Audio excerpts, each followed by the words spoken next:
computadora, listo. Perfecto. Entonces, bueno, cuando hablamos de eso, cuando hablamos de una tesis, básicamente hablamos justamente de una tarea, de una exigencia que requiere una serie de habilidades que no todos tienen, que definitivamente no todos tienen. Y a pesar de que en algunos contextos se puede considerar el tema de que investigar no es para todo el mundo como una conclusión más o menos clasista, más o menos que reproduce una serie de formas socialmente extendidas de poder y de exclusión. Hay muchos elementos que realmente apoyan esa noción. Aunque realmente, ¿cuál es la solución que proponemos nosotros? Básicamente, la razón por la que este webinar existe, la razón por la que estamos disponiendo de esto, es porque mañana empezamos el programa de habilidades esenciales para la asesoría de tesis. Entonces, ¿qué sucede? Que la elaboración de una tesis es una actividad intimidante. Es una actividad intimidante. El desarrollo de las competencias investigativas necesarias para hacer una tesis no es un camino corto. No es cierto que con 2 semestres de metodología de la investigación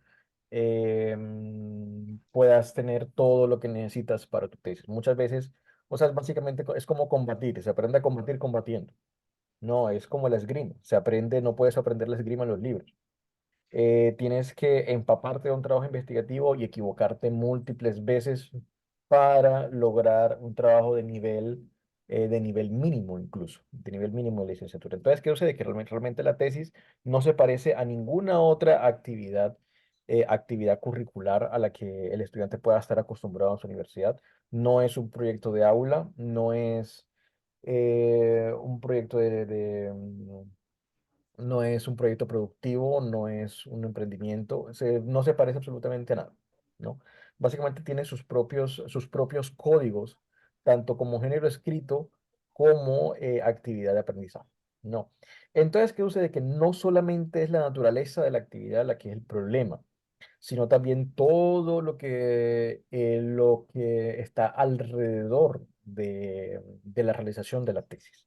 ¿No? Entonces yo acá, pues realmente uno de los tres principales justificantes que nosotros tenemos para presentar este programa es básicamente que los estudiantes no siempre tienen un equilibrio vida personal-trabajo o un equilibrio laboral, vida doméstica lo suficientemente, digamos, óptimo para ejecutar todo este trabajo de iteración, todo este trabajo de ensayo y error, todo este trabajo de aprendizaje de nuevas habilidades que la tesis sugiere, ¿no? Pero hay formas más eficientes de lograr.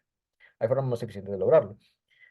Suele haber cuando se presenta el estudiante frente al desafío de hacer una tesis, muchas veces en ese desafío de hacer una tesis es donde aparecen todas las falencias digamos, educativas, por no decir metodológicas, que preceden, o sea, o sea, todo lo que ha fallado en la educación del estudiante, en la educación científica del estudiante durante toda su estancia en el sistema educativo, cobra relevancia en la tesis. Y esto viene no solamente desde lo que aprende o no aprende en la universidad, sino que básicamente, como la tesis requiere una cantidad de horas de lectura y de escritura. Entonces, básicamente, si el estudiante tuvo una educación escolar en la que no hubo un adecuado desarrollo de las actividades, de las capacidades lectoescritoras, es muy probable que la tesis le dé bastante duro. Le dé bastante duro. Y sobre todo los procesos de mentoría. Los procesos de mentoría son sumamente importantes y son uno de los puntos débiles, de hecho, probablemente sea uno de los puntos más débiles del proceso de tesis, porque el proceso de tesis en todas las universidades, una de las características que comparte es que siempre hay un investigador, bueno, más bien un docente, no siempre un investigador, ojalá siempre fuera un investigador, que está supervisando el proceso. Que de alguna u otra manera la influencia de este investigador puede ser múltiple, ya sea que puede ser un investigador que trata de acoplar al estudiante a sus propias ideas, a sus propias investigaciones. Puede ser un asesor que puede ser un mentor, que puede ser un verdadero mentor. Así como puede ser un asesor que puede ser completamente abandónico, que puede ser completamente, no, haz lo que quieras y me muestras todo al final. puede ser un asesor que nunca ha investigado, llega mucho, eh, bueno, yo básicamente, mi emprendimiento aliado de Mondotesis es Tesis Dojo. Nosotros lo que hacemos son asesorías directas y muchas veces uno de los grandes problemas es que el asesor no es investigador, sobre todo en universidades pequeñas que no tienen presupuesto para investigar. Entonces, ¿qué sucede? Que muchas veces, o sea, ¿qué pasa si dos ciegos, qué pasa si hay un hoyo en la calle y son dos ciegos y ninguno tiene ninguna ayuda sensorial ni nada de eso? Entonces, ¿qué pasa si uno guía al otro? Pues ambos se caen, ¿no? Entonces, muchas veces eso es lo que sucede en los procesos de mentoría. Eso es lo que sucede en los procesos de mentoría. Yo aspiro a que aquí en el público haya asesores de tesis y sé que sé que probablemente lo han visto o lo han vivido. Tal vez, bueno, si están acá y son asesores de tesis, alguien los ha asesorado antes, ¿no? Y las experiencias son muy dispares. Las experiencias son extraordinariamente dispares, tanto como muy buenas como muy malas. Pero ¿qué sucede? Que si es alguien que está cumpliendo una función en una institución educativa, básicamente lo mínimo que debería demostrar antes es la idoneidad. Pero ¿qué sucede con la idoneidad? Que realmente no hay un consenso sobre qué es lo idóneo para asesorar. Entonces, ¿qué sucede? Que básicamente lo que nosotros queremos es demostrar a través de este webinar que realmente el tema de la asesoría y el trayecto individual que sucede en la asesoría de la tesis, en la forma en que el estudiante experimenta la tesis, realmente es importante. O sea, es mucho más importante de lo que cabría admitir. O sea, es realmente mucho más importante y la idea es darle la importancia que se merece, ¿no? Entonces, básicamente eso. Entonces, básicamente el webinar y el curso están dirigidos a asesores que realmente quieren hacer la diferencia, que realmente quieren mejorar la calidad de la investigación y al mismo tiempo el bienestar psicológico de los asesorados, ¿no? Entonces, bueno, empecemos con la forma en cómo la tesis enloquecen a la gente, ¿no? Que es básicamente los efectos en la salud mental. Primero hay que partir de un hecho. Hay que partir de un hecho. ¿Realmente hay efecto en la salud mental al hacerse una tesis? Hay que preguntarse entonces una tesis, ¿qué es? ¿No? ¿Y cuándo se hace una tesis? Bueno, resulta que nosotros hemos identificado al menos tres puntos en que las tesis se realizan, ¿no? El que tiene más irregularidad y el que tiene más diversidad es definitivamente el proceso de tesis o tesinas de licenciatura o de pregrado. En México se utiliza mucho lo que es tesina, generalmente en México tiende a haber una conexión muy cercana entre los pregrados y las maestrías, pero en el resto de Latinoamérica no tanto. ¿Qué sucede? Que con las tesis de licenciatura o de pregrado normalmente suele ser el primer acercamiento más o menos investigativo de los estudiantes. Tiende a haber mucha irregularidad.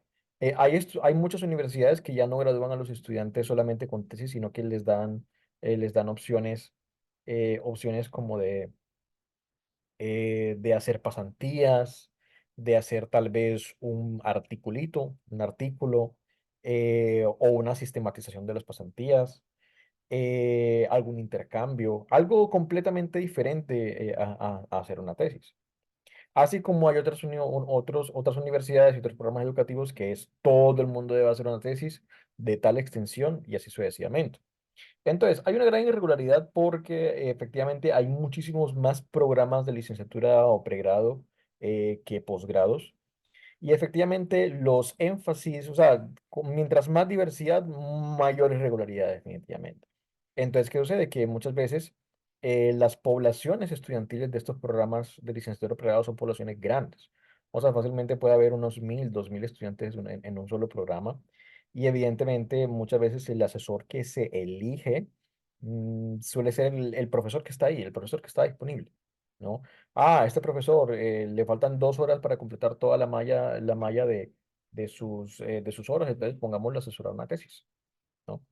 Entonces, ese tipo de cosas sucede, ese tipo de cosas sucede y ese tipo de cosas pues puede hacer bastante daño realmente.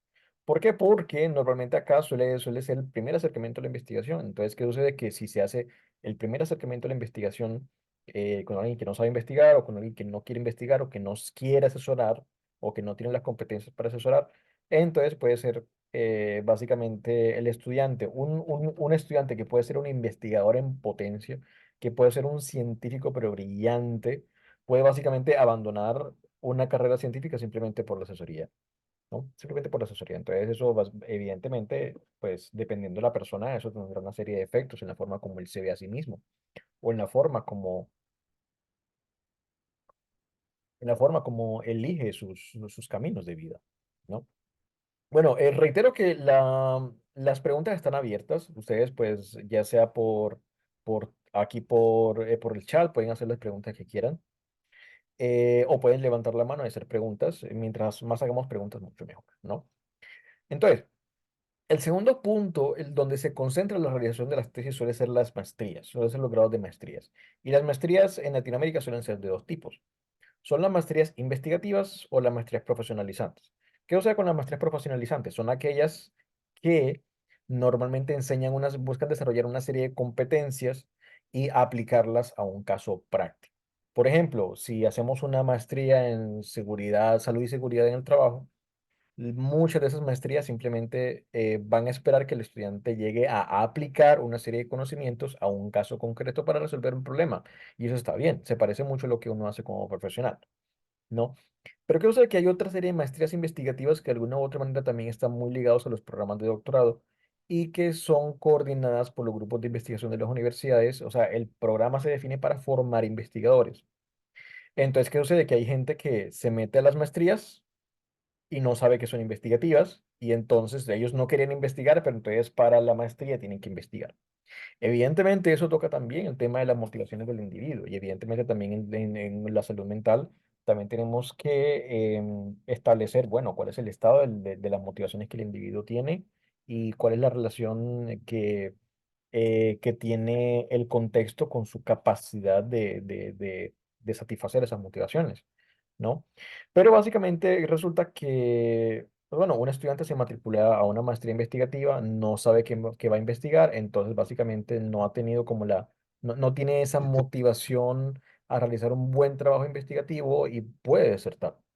Porque la deserción también suele ser uno de los desenlaces más comunes, ¿no? De los desenlaces más comunes, ¿no? La no adaptabilidad del programa a realmente las circunstancias de vida del estudiante y a la etapa de desarrollo profesional en que está. Entonces, básicamente, las maestrías son otro punto donde se concentran las tesis. Normalmente, las personas que hacen maestría tienen una cierta estabilidad económica antes o tienen una deuda gigantesca con la que hacen el posgrado. Y evidentemente, eso se añade a la cantidad de estresores que ahora vamos a ver a continuación y que confluyen en el proceso de una tesis, ¿no? Y el tercer punto son los doctorados. Los doctorados, si ustedes han escuchado a alguien alguna vez decir que los doctorados atraen maldiciones, que los doctorados atraen desgracias, es verdad, es verdad. Estoy seguro de que más de uno acá en el auditorio, acá en la sala, tiene más de un amigo, bueno, tiene por lo menos un amigo, si está haciendo doctorado, ¿no?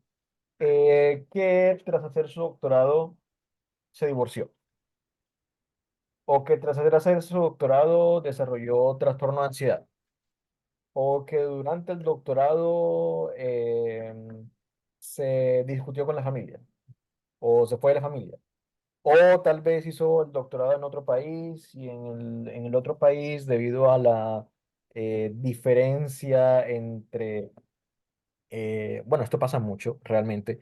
Muchas personas en América Latina se van a hacer doctorados a países anglosajones y la dinámica social, o sea, los estilos de socialización y los modos de hacer comunidad, que la comunidad también es sumamente importante para una buena salud mental, para una buena calidad de vida, son completamente distintos en los países anglosajones. Entonces, básicamente, no logran hacer amigos y definitivamente puede que deserte.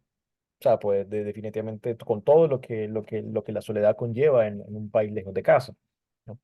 Entonces, todo ese tipo de cosas hay que tomarlas en consideración, sobre todo porque además los doctorados son trabajos extensos. Las maestrías normalmente pueden durar un año, 2 años, en casos especiales como cuando la pandemia llevó a una serie de prorrogamientos en los programas de estudio. Algunos pueden durar 4 o 5 años.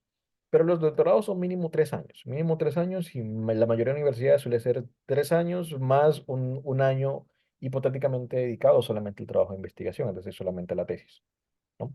Entonces, fíjense que son de alguna u otra manera tres clases distintas de tesis que presentan de alguna u otra manera tres grupos de desafíos distintos para los estudiantes.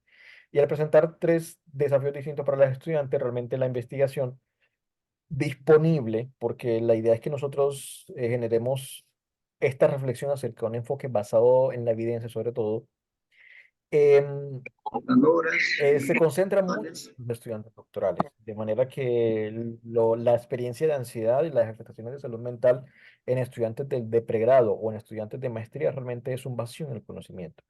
Así que si ustedes están pensando pues realizar alguna investigación sobre efectos de las tesis, yo les invitaría a que expandamos el conocimiento con respecto a lo que sucede con las tesis de maestría y la tesis de pregrado, ¿no? Hay demasiada investigación solamente sobre doctorado.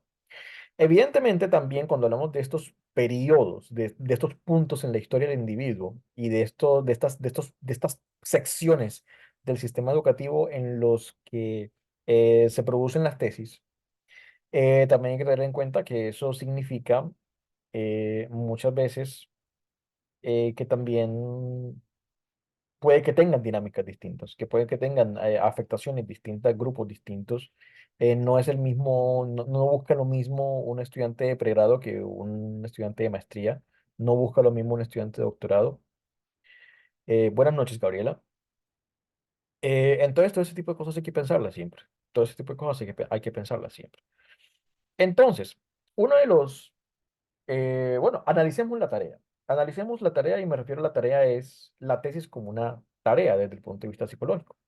De alguna u otra manera, una serie de teorías que ha estado muy cerca de este tema de la realización de la tesis es los estudios sobre el trabajo. Los estudios sobre el trabajo y me refiero a los estudios sobre riesgo psicosocial.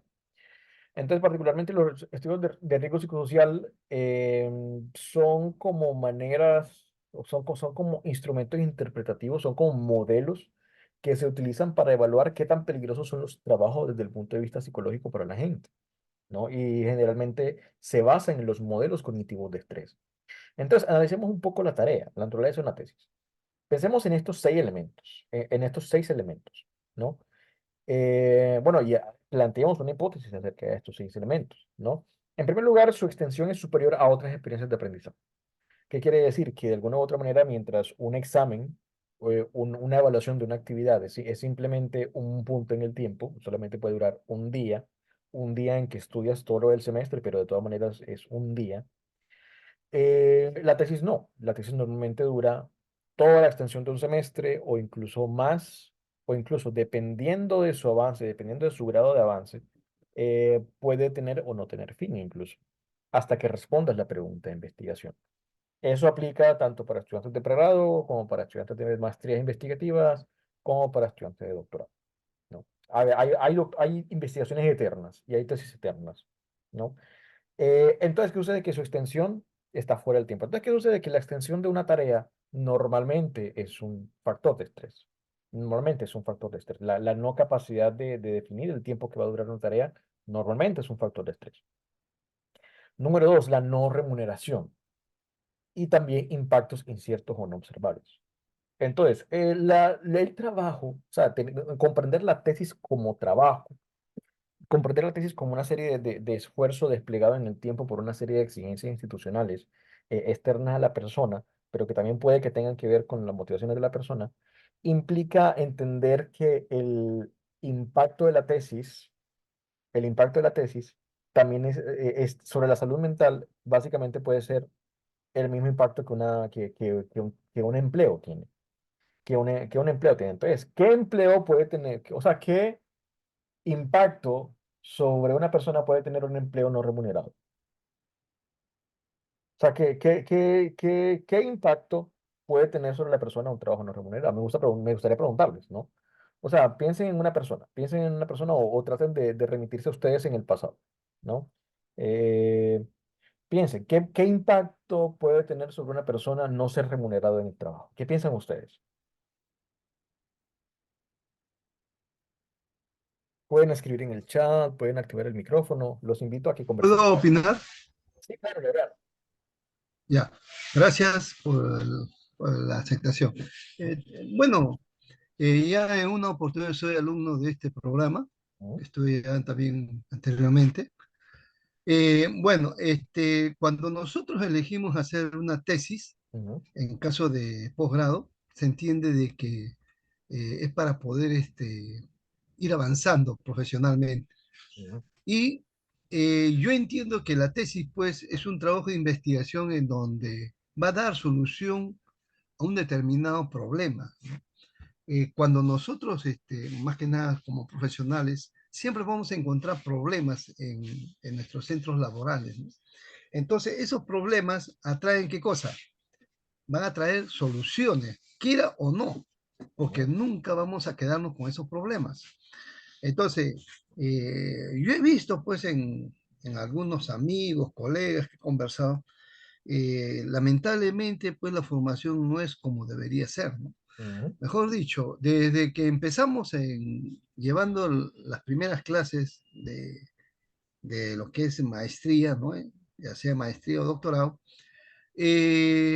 no se explica bien cómo es el proceso de elaboración de una tesis, ¿no? Entonces, yo creo que ahí hay una falencia, ¿no? En cuanto a lo que concierne a la formación. Ahora, como persona, como profesional, como le decía, en los ámbitos en donde uno va a laborar, siempre va a haber problemas. Y esos problemas los tenemos que solucionar. Entonces, si yo me he metido para poder estudiar mi maestría, entonces puedo hacer un trabajo de investigación para dar solución a ese problema, ¿no? Personalmente, yo soy docente, ¿no? ujú, De técnica acá en Perú. He elaborado en un centro educativo, ese José Granda, en Colegio Técnico, en San Martín de Porres, ¿no? Entonces veía como docente desde que comencé a trabajar la educación, pues, ya sea acá en Perú, en cualquier lugar, siempre pues hay falencias en cuanto a lo que son materiales didácticos, ¿eh? Entonces, eso me trajo como consecuencia, pues, buscar, ¿no? ¿Qué es? Hay un problema, porque no es que queramos, vamos a decir, delimitar o minimizar alguna especialidad, ¿no? Vamos a decir, una asignatura, ¿no? En ciencias, mayormente, pues, es lectura, pero en técnica no podemos hacer lectura nada más, tenemos que hacer la aplicación.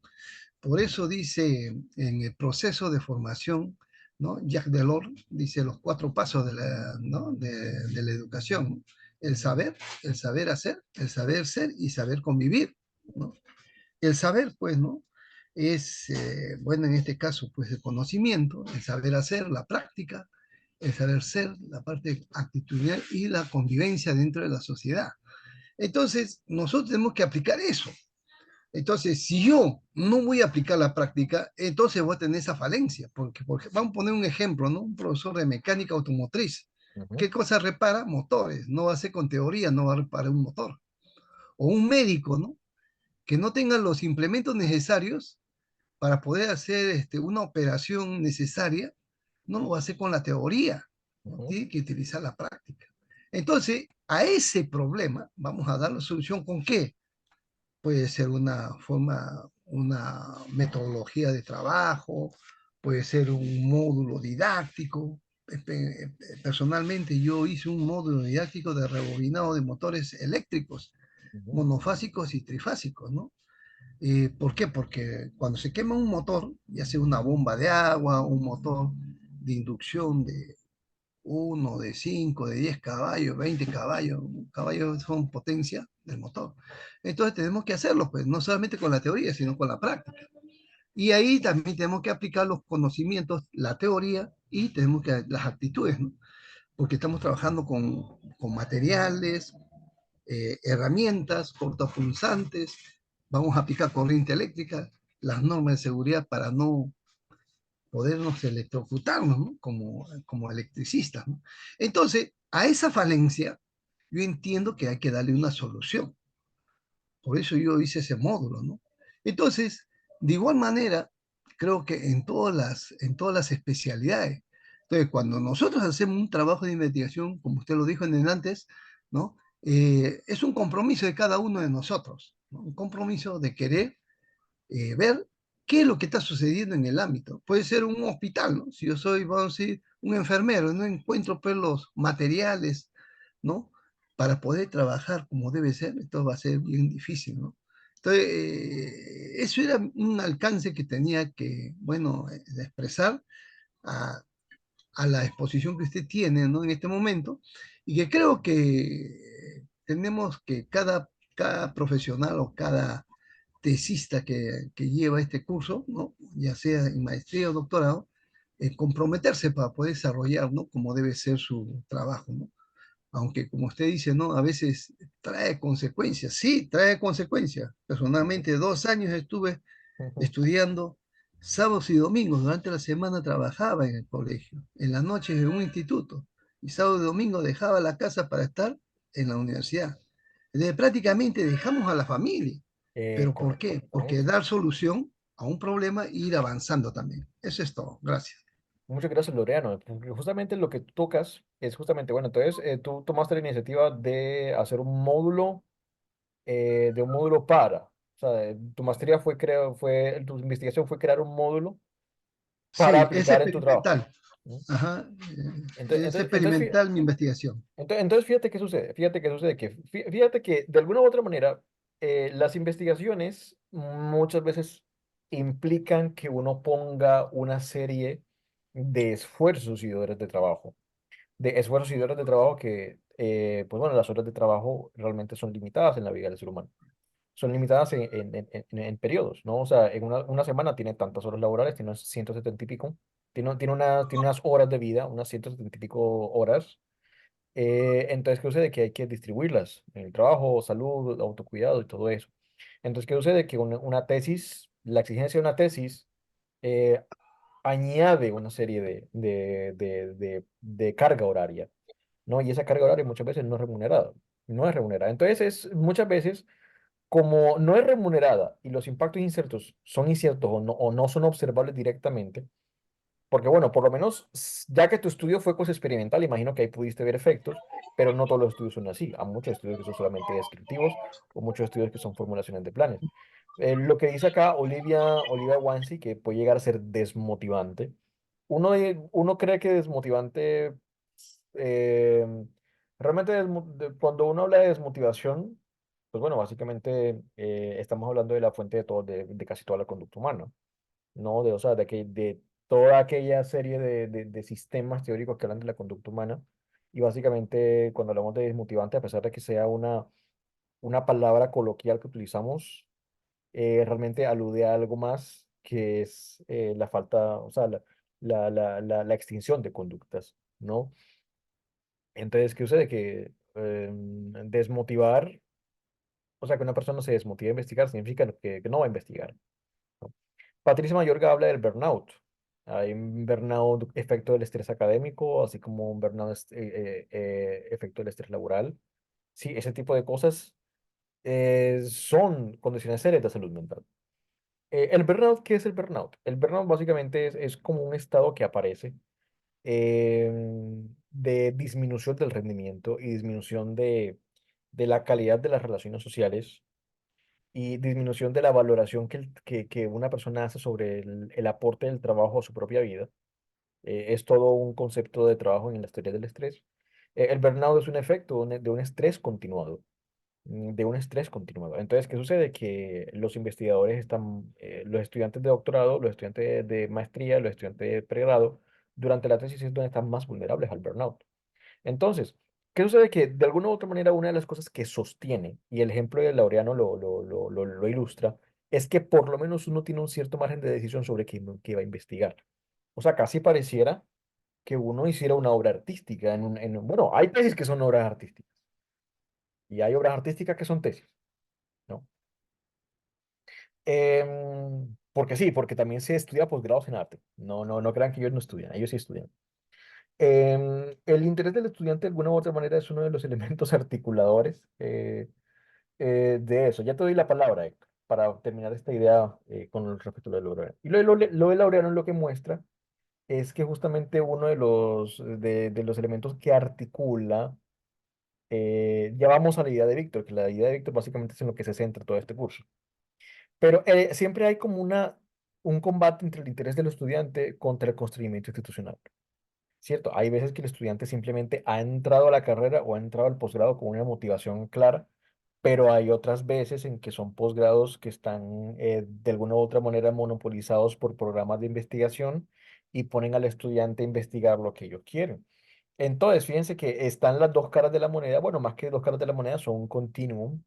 Y muchas veces eso tiene unas ventajas y tiene también unas desventajas. ¿No? Bueno, Héctor, ¿qué nos ibas a contar? Buenas noches, maestro Ernesto. Buenas noches a las compañeras y compañeros participantes de esta noche. Es un tema muy interesante y nos convoca a reflexionar sobre nuestro actuar, el actuar de las Mm, instituciones de formación profesional, mm, y ya sea en los institutos, ya sea en las universidades, tanto de pre y posgrado. A mi punto de vista como estudiante en diferentes universidades de nuestro país, generalmente en Lima, mm, he dado cuenta de lo que falta son políticas institucionales para mejora de habilidades de investigación. ¿Por qué digo esto? Porque muchas veces, ¿qué se hace? Se lleva los cursos, bueno, tratar de terminar a como se debe lo más rápido posible. Luego, pues, el estudiante egresa, muchas veces no ha desarrollado todas las habilidades del caso. Y hasta cierto punto no podemos esconder el sol con solo dedo. Es mm, un mercado negro. ¿Ya? Es, los trabajos están bajo de un grupo de profesores, autoridades que son cómplices de esto. Yo mm, aprendí mucho, por ejemplo, en mi experiencia como profesor de pregrado, aprendí mucho, por ejemplo, en ICA. Llegué por primera vez a ICA, me quedé sorprendido, no voy a decir nombre de la institución. mm, ¿Cuál es la política, por ejemplo, allá en ICA, en los institutos pedagógicos? Los estudiantes terminan todo, egresan de una institución, por ejemplo, de formación profesional en educación, eh, ya en diciembre, mm, y todos están sustentando en el mes de marzo.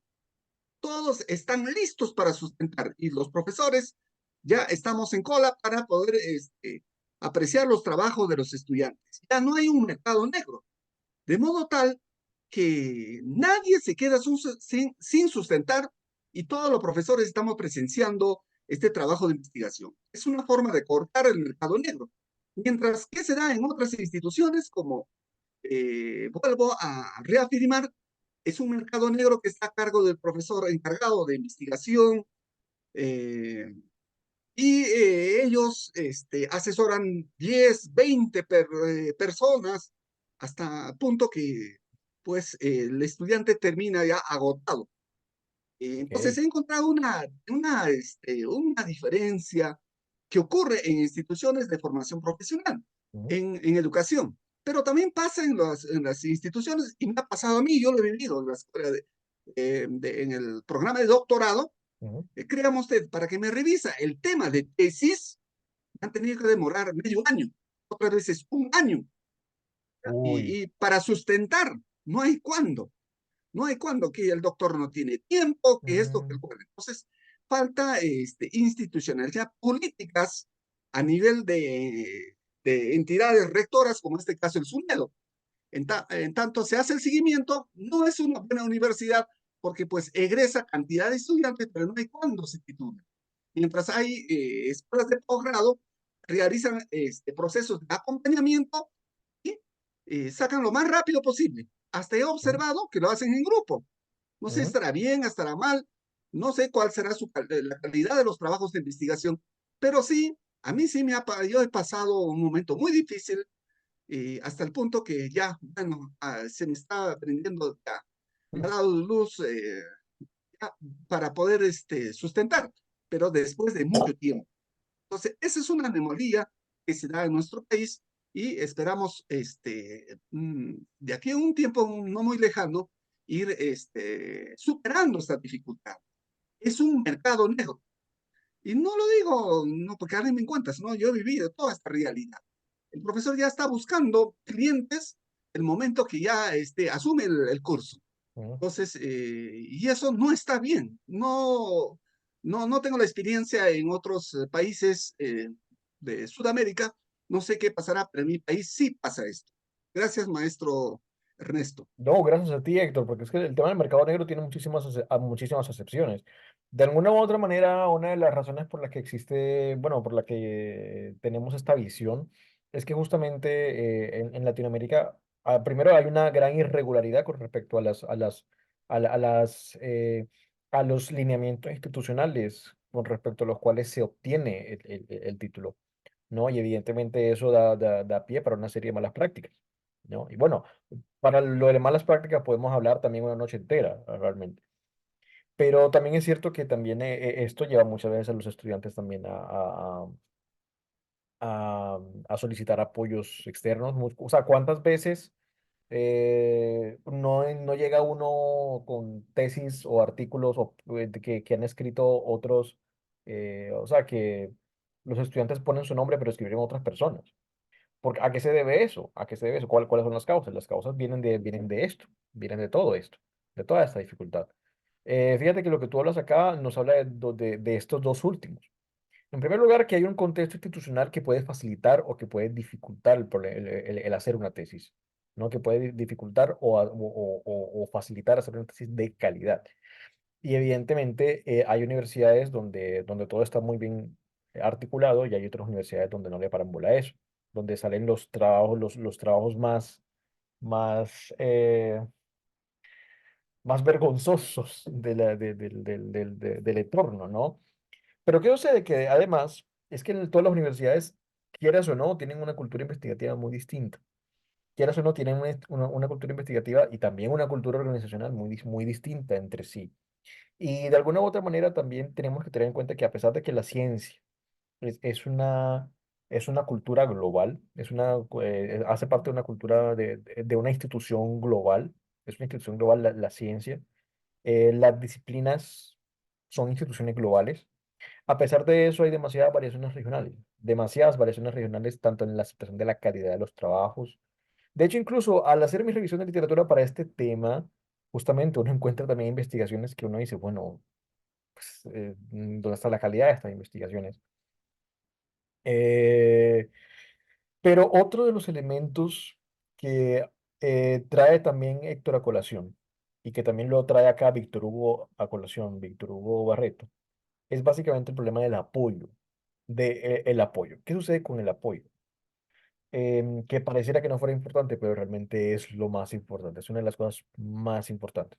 Entonces, ¿qué sucede? Que algunas instituciones sobresaturan a los asesores, tienen 20 proyectos y no se puede asesorar bien 20 proyectos. Habrá favoritismos, cierto, habrá sobrecarga, habrá de todo, habrá, tal vez no sea una asesoría justa con todos, tal vez el asesor no es igualmente idóneo para todos los 20 y aún así se sale adelante. O sea, entonces ¿qué sucede? Que no es por legitimar eso, no. Entonces no es por legitimar que haya 20 trabajos, sino que ¿qué sucede? Que no es tanto el número de trabajos como la efectividad que el asesor tenga para asesorarlos. Y no todo es solamente competencias investigativas. Realmente hay una serie de habilidades del ser, o más bien que vulgarmente se dicen habilidades del ser, pero realmente son lo que se llaman habilidades blandas, que de alguna u otra manera tienen una mayor predicen en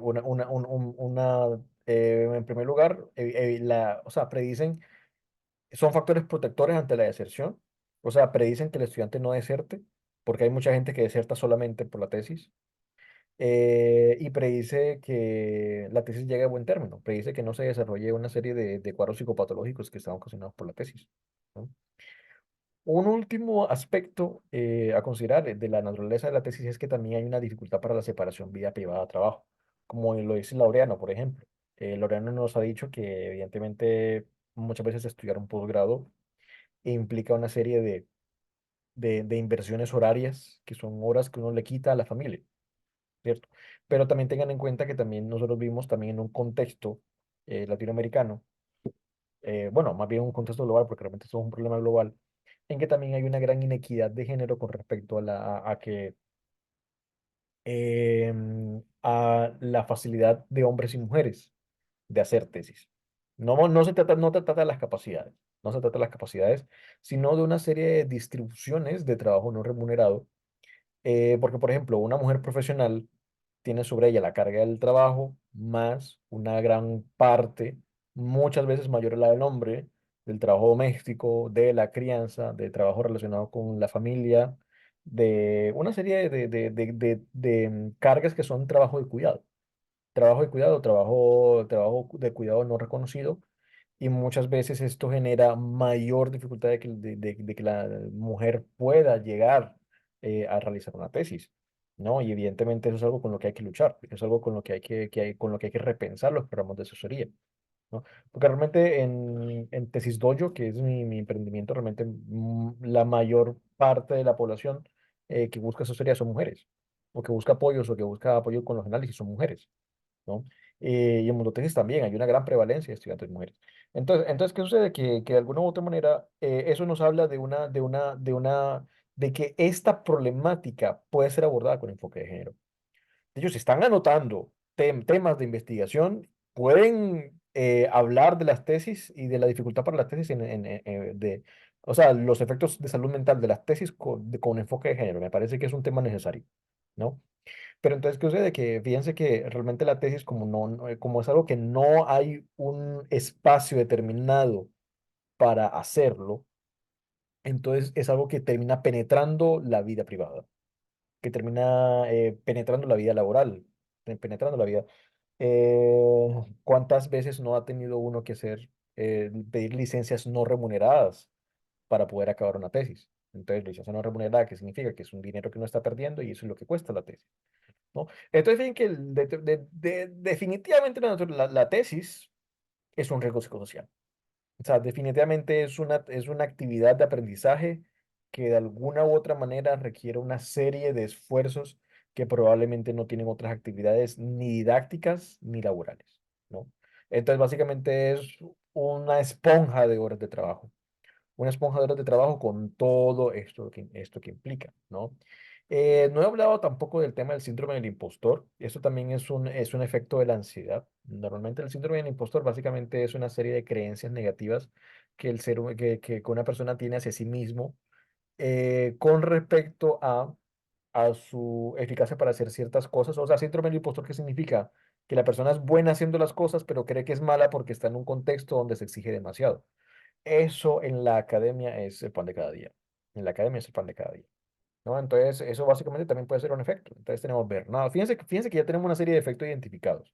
Y fíjense que todavía no hemos entrado a los estudios. Estamos todavía hipotetizando. Pero tenemos burnout. Tenemos una serie de afectaciones sobre la vida familiar la vida familiar. ¿No? Tenemos una serie de afectaciones sobre el tiempo y la fatiga. Tenemos una serie de afectaciones de relaciones sociales, pero con respecto al asesor, ¿cierto? Y tenemos una serie también del síndrome del impostor, por ejemplo, que es básicamente motivado de una manera, o sea, es promovido de una manera, digamos, inconsciente, pero muy vehemente por parte del mismo sistema educativo universitario y por la institución global que la ciencia significa, que la ciencia representa, ¿no? Entonces, fíjense que ya empezamos a hablar de los peligros. O sea, hasta hacer una tesis es un peligro. Sí, claro, hacer una tesis es un peligro. Trabajar también es un peligro. O sea, piensen que 100% de los accidentes laborales son ocasionados por el trabajo. Era un chiste. Bueno, entonces, dificultades conocidas en la experiencia de los estudiantes frente a la tesis, ¿no? Particularmente hay tres grupos de estudios. En primer lugar, la percepción de falta de competencias investigativas se asocia a, a la deserción tardía. Es decir, que quienes han estudiado el problema de las tesis han sido las personas que han estudiado la deserción universitaria, que es un área gigantesca de estudios, ¿no? Y hay un estilo de deserción, hay un tipo de deserción que se llama deserción tardía, y la deserción tardía es la que se produce justamente en los últimos semestres, o sea, es decir, en los últimos semestres del programa de pregrado, o habiendo terminado todos los semestres, solamente faltando la tesis. Hay muchas personas que desertan solamente con la tesis. No, en doctorados, maestrías, licenciaturas. Hay personas que solamente desertan porque no pueden terminar la tesis, ¿no? Entonces, ¿qué sucede? Que de alguna u otra manera los estudios que se han puesto a explorar esto, básicamente han encontrado como base que simplemente los estudiantes perciben que no tienen las competencias para hacer una tesis, perciben que no tienen las competencias para hacer una investigación, ¿no? Hay otros dos investigaciones que son las de O'Connor y las de Russell Pinson, que básicamente ellos exploraron la forma como la experiencia de ansiedad relacionada con la tesis puede llegar a tornarse patológica. Y cuando hablamos de patológica es que si la persona tenía una relación, digamos, sana con la ansiedad, la exposición a la tesis y la exposición a toda esta serie de dinámicas que vimos en la diapositiva anterior hace que la persona termine como, por ejemplo, con un trastorno de ansiedad generalizado. Trastorno de ansiedad generalizada es básicamente el trastorno en que todo te produce una elevación alta de ansiedad, todo te produce síntomas ansiosos, ¿no? Em, Hay muchas veces en que, como la tesis em, termina desequilibrando, o sea, al tener una tesis encima, termina desequilibrando esa disponibilidad horaria para hacer, pues bueno, para equilibrar la vida personal y el trabajo. Entonces, básicamente, la persona se puede sentar a escribir y no escribir nada, o sentar a leer y no leer nada.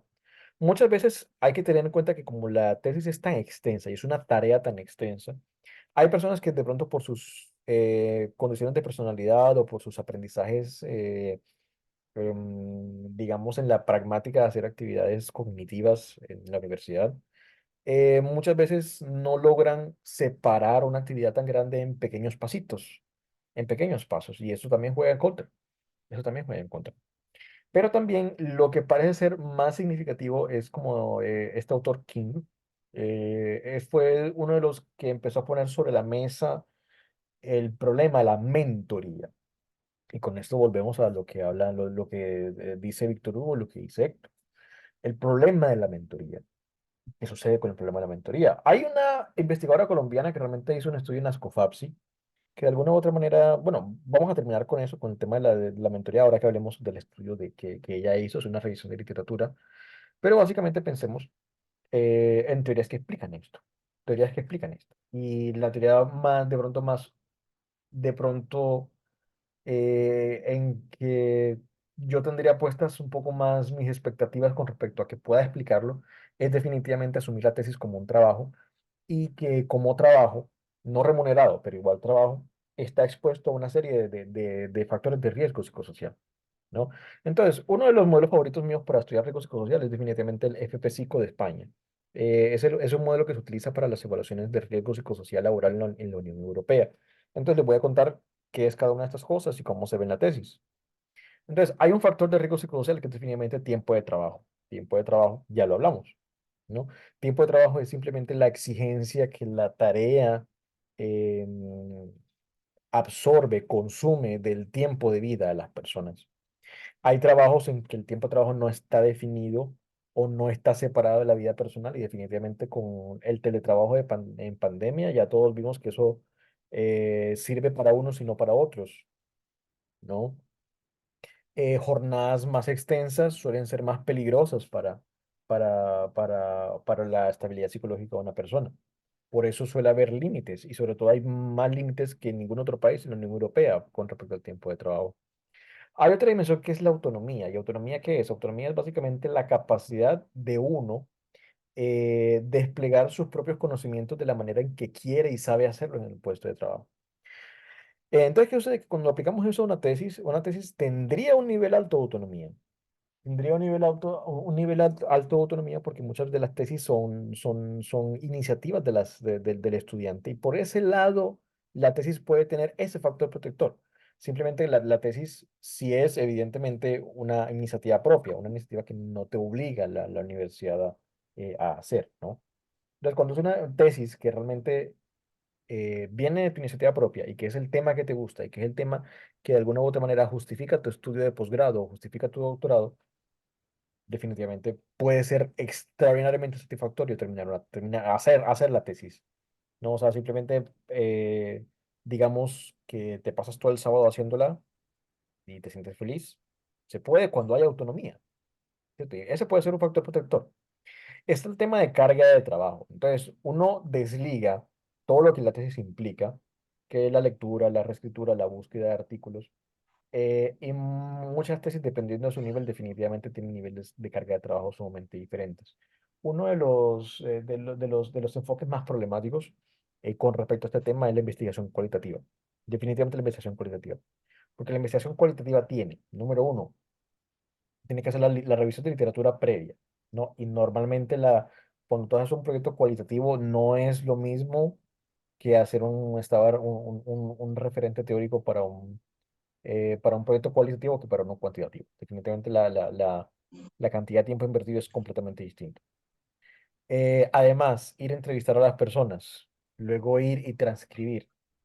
Transcribir, porque transcribir 2 horas te puede demorar como mínimo 12 horas.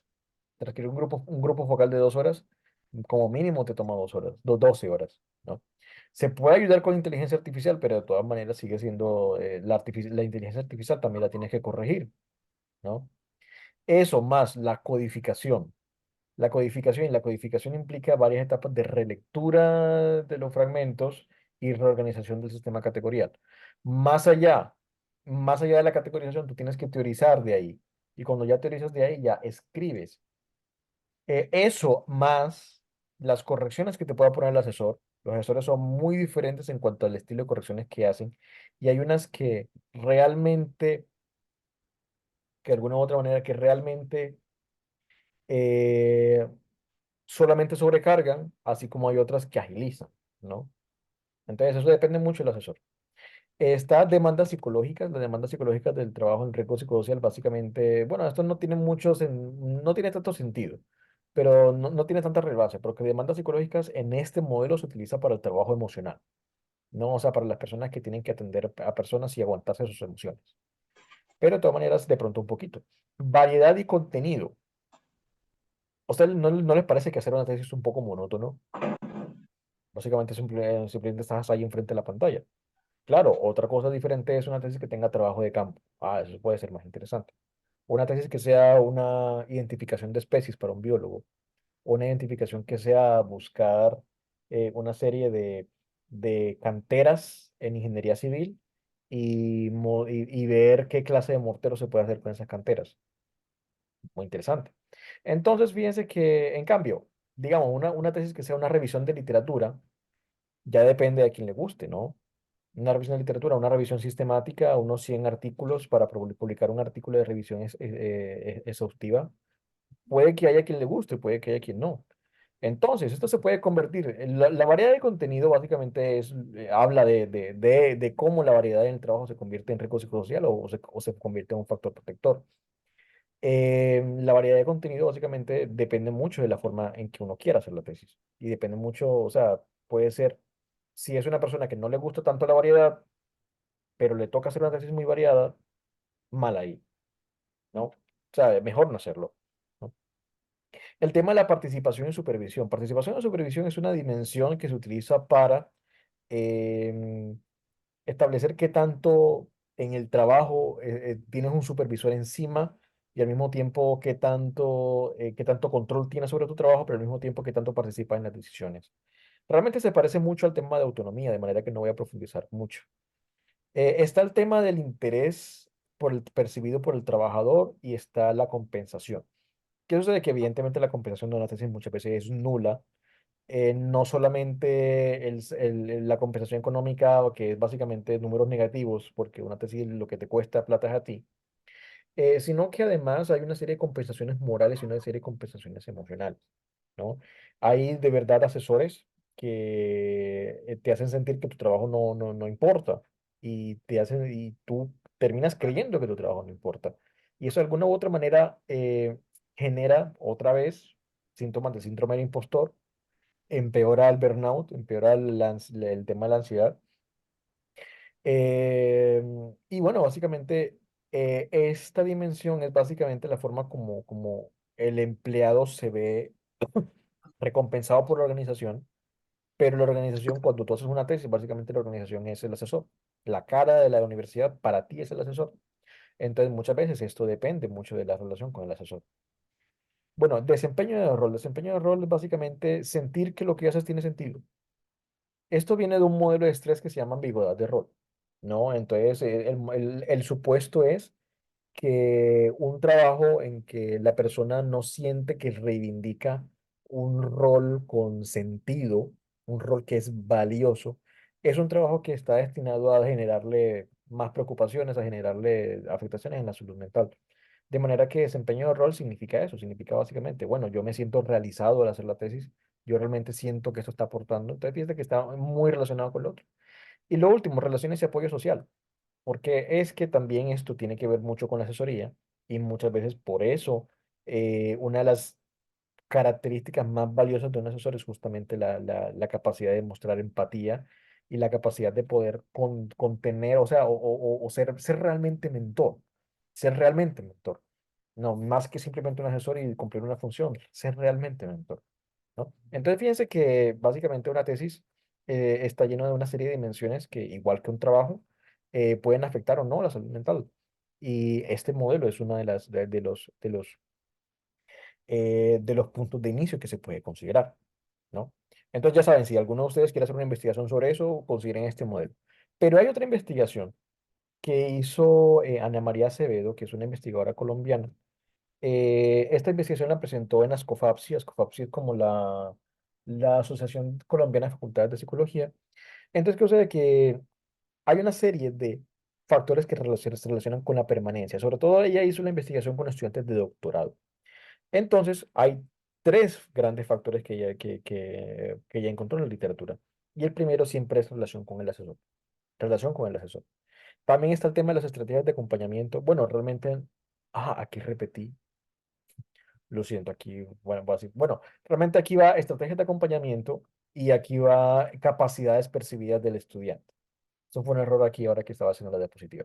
Pero básicamente fíjense que hay unas tres pilares: relación con el asesor, estrategias de acompañamiento y capacidades percibidas del estudiante.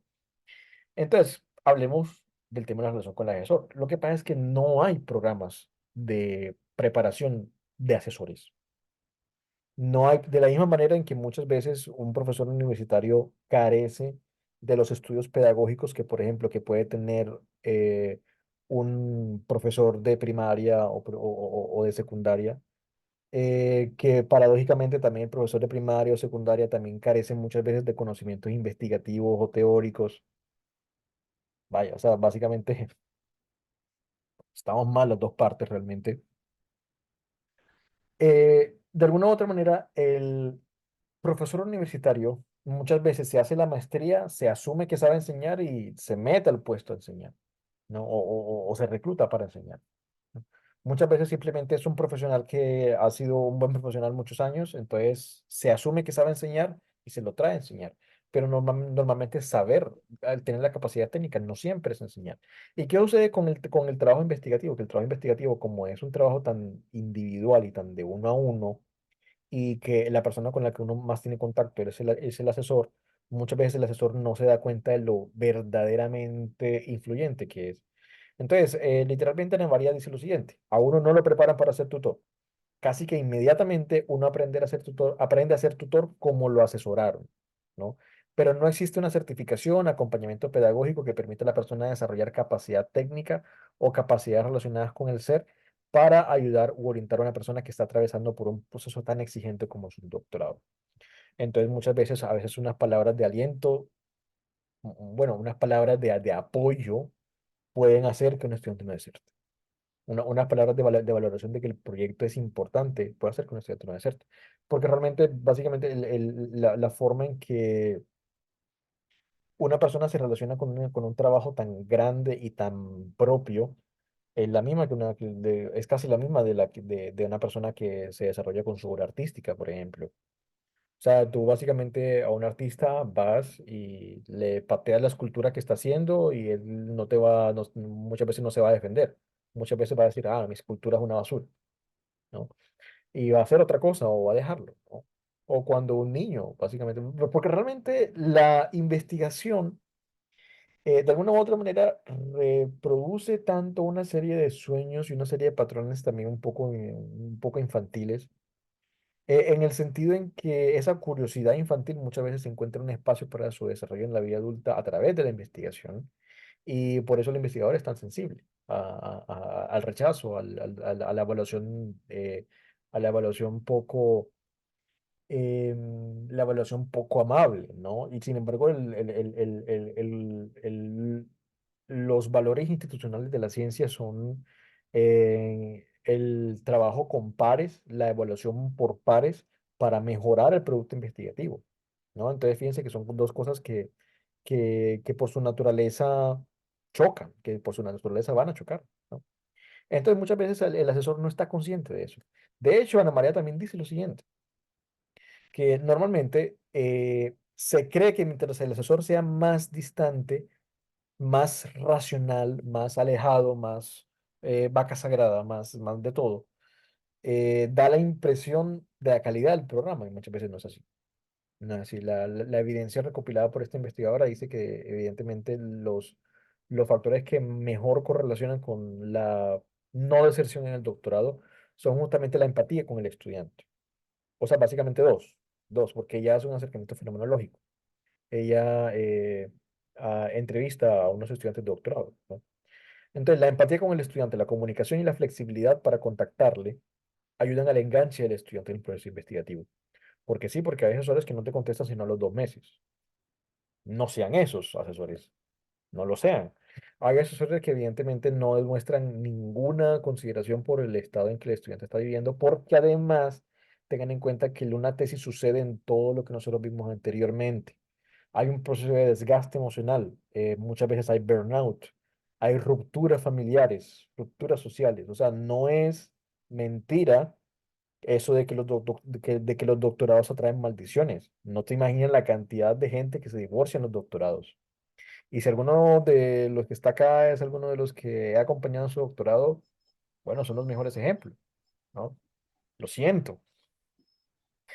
Eh, entonces, básicamente, eh, realmente hacer una tesis doctoral es muy difícil, ¿no? Y eso que la autora también habla de el impacto de la deuda, el impacto de la deuda, porque no solamente la deuda de pregrado, muchos programas de pregrado son un poco económicos, pero cuando estamos hablando de maestrías y doctorados, a veces es una inversión mucho más grande que un programa de licenciatura o de pregrado, porque además hay una deuda.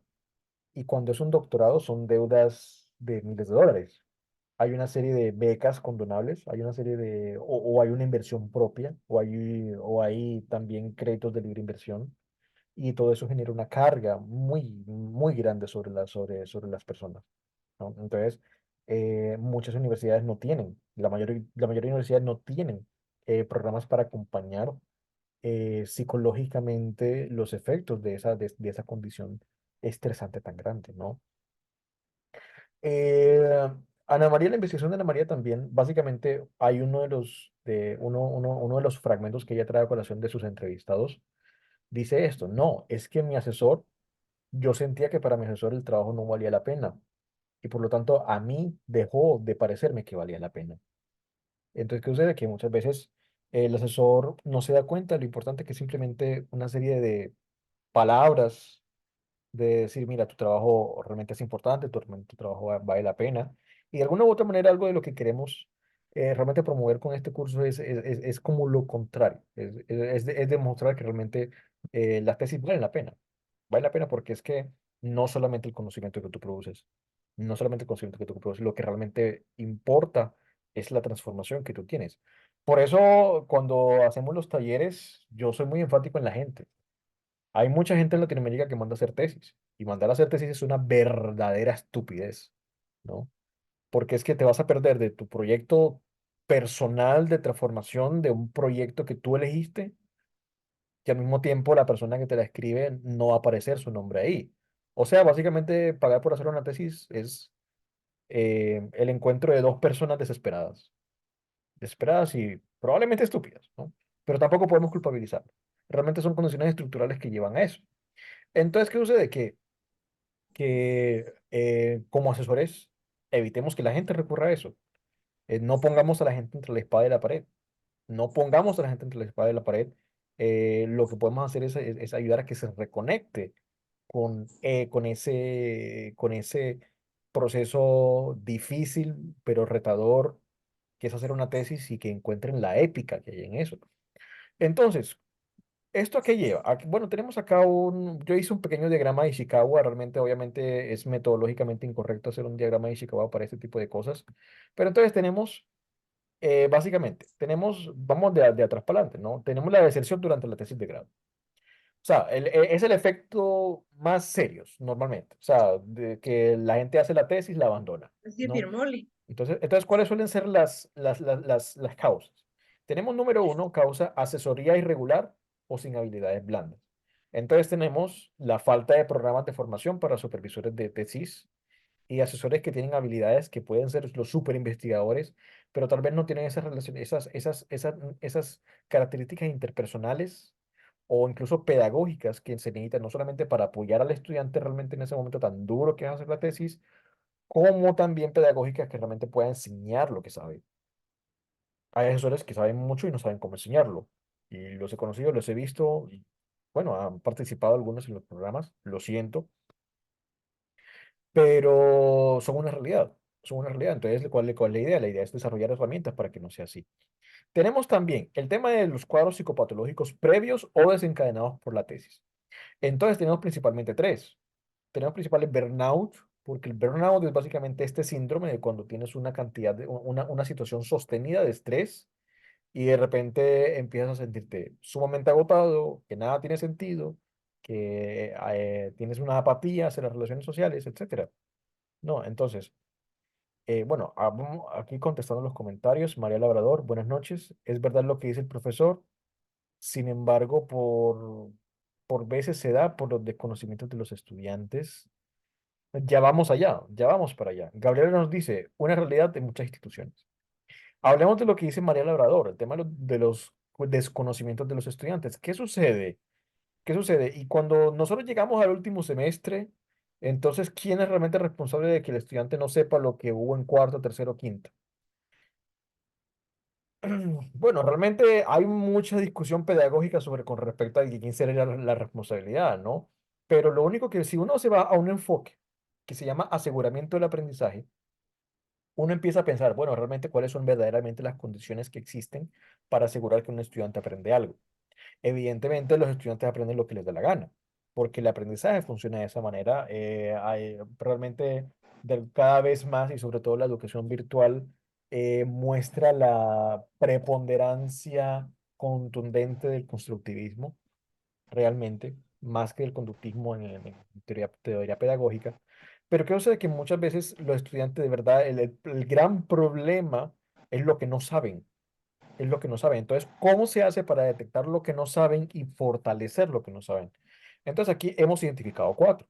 Hemos identificado cuatro causas, ¿no? En primer lugar, la comprensión de textos, ¿no? La comprensión de textos y la escritura. Hay soluciones como por ejemplo el enfoque de movidas retóricas que es bastante interesante, o el modelo de argumentación de Tolman, pero realmente en general es que los estudiantes no saben escribir, los estudiantes no saben escribir y eso es un problema. Entonces, ¿cómo enseñarlos a escribir? ¿Cómo realmente apoyar el aprendizaje de la escritura? Porque realmente una tesis incluye, por mucho trabajo de campo que hagas, tienes que escribirla, ¿no? Entonces, ¿cómo hacer que los estudiantes aprendan a escribir? Bueno, es uno de los problemas, ¿no?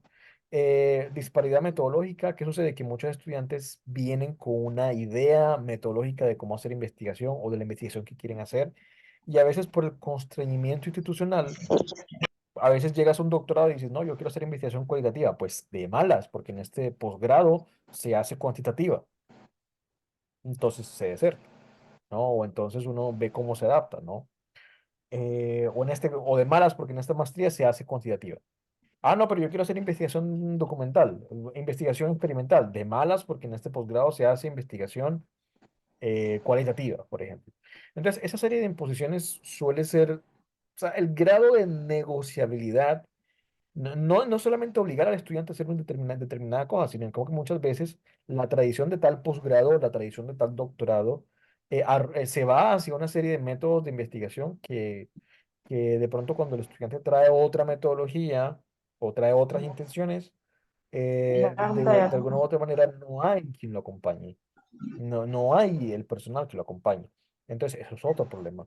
Eso es otro problema porque el estudiante no va a aprender las competencias que necesita o las va a aprender solo, las va a tener que aprender solo. Conocimientos metodológicos, porque realmente sí, sí, sí. O sea, básicamente, eh, seguramente han tenido compañeros o han sido ustedes, no les dé pena, o han conocido estudiantes o han asesorado a estudiantes que ni siquiera saben plantear un objetivo. Ah, pero plantear un objetivo no es tan fácil. Hay que hacer por lo menos la literatura previa. Bueno, Alfredo Vargas, cuéntanos, Alfredo.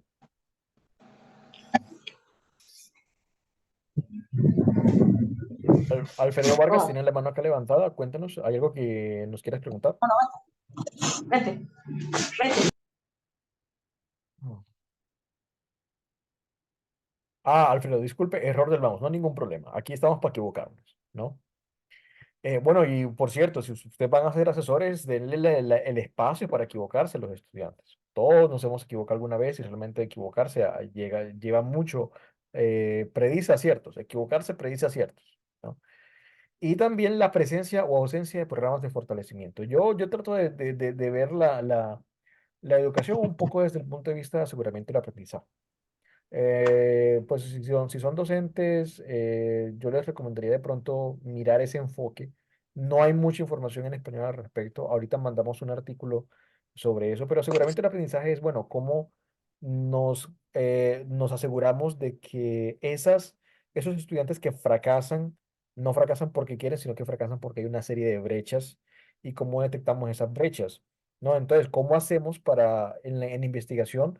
¿Cómo hacemos para detectar qué brechas hay con respecto a los conocimientos previos necesarios para que haya una buena investigación y cómo hacemos para generar esas brechas, para cerrar esas brechas, ¿no? Entonces, a veces programas como, por ejemplo, programas para el manejo del estrés pueden venir muy bien, programas para la gestión del tiempo pueden venir muy bien, porque es que un trabajo tan grande requiere una disciplina y una disciplina es necesaria, y es más fácil de establecer una disciplina cuando uno ve que los pequeños pasos tienen sentido, ¿no?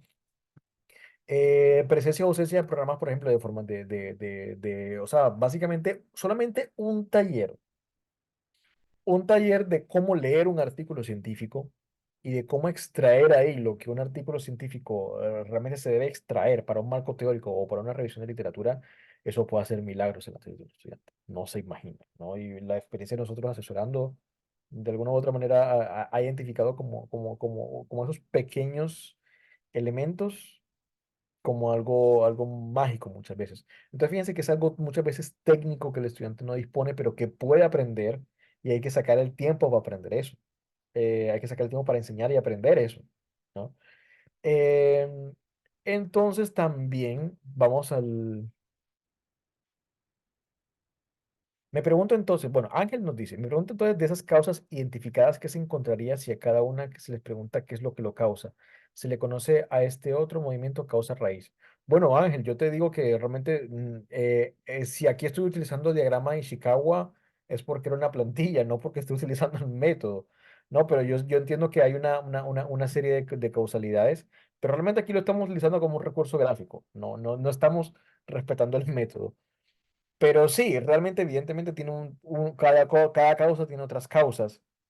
Pero ¿qué sucede? Que no podemos estar todo el tiempo buscando las causas de las causas. De hecho, en los talleres yo trato de hablar mucho bueno, qué es realmente una causa y hasta dónde nos debemos limitar a hacer las causas, porque es que, por ejemplo, alguien patea un balón. ¿cierto? Bueno, ¿cuál es la causa del movimiento del balón? Ah, que alguien lo ha pateado. Entonces, ¿cuáles son las condiciones de posibilidad de que una persona haya pateado un balón? Tal vez es porque es una persona que utilizó energía para patear el balón. Esa energía provino de que la persona ingirió alimentos que son animales que comen plantas o plantas, y las plantas obtienen la energía de una reacción química que hacen con luz solar. Por lo tanto, ¿quién pateó la pelota? ¿Cuál es la causa de que la pelota se haya movido? El sol. Entonces, es de pronto, muchas veces el pensamiento causal hay que limitarlo hacia unas causas más cercanas. Pero sí, es cierto que efectivamente de lo que estamos hablando es que también nosotros podemos hablar de la geopolítica del momento de hacer las tesis. Podemos hablar de las relaciones de poder coloniales que la ciencia como institución global, postcoloniales que la ciencia como institución global establece sobre el conocimiento de los territorios, ¿no? O sea, lo podemos hacer, podemos considerar la tesis como un instrumento de dominio desde un punto de vista institucional global de la institución científica. Eh, pero bueno, la verdad es que de pronto eso no es en lo que queremos centrarnos. Pero anótenlo ahí para temas de investigación si quieren. Bueno, ¿qué causas? Bueno, igual estamos hablando de estas causas. Víctor Hugo nos dice, una limitación identificada en los estudiantes y tutores en el proceso de investigación es la redacción académica científica completamente. ¿No? Incluso muchos de los programas complementarios que existen no abordan realmente un ejercicio de escritura serio, realmente. Muchísimas gracias, María. Gracias por mostrarnos que lo que hacemos vale la pena. Entonces, vamos a una cuarta causa. Vamos a una cuarta causa. La jornada laboral y doble presencia, que es lo que ya les hablé anteriormente.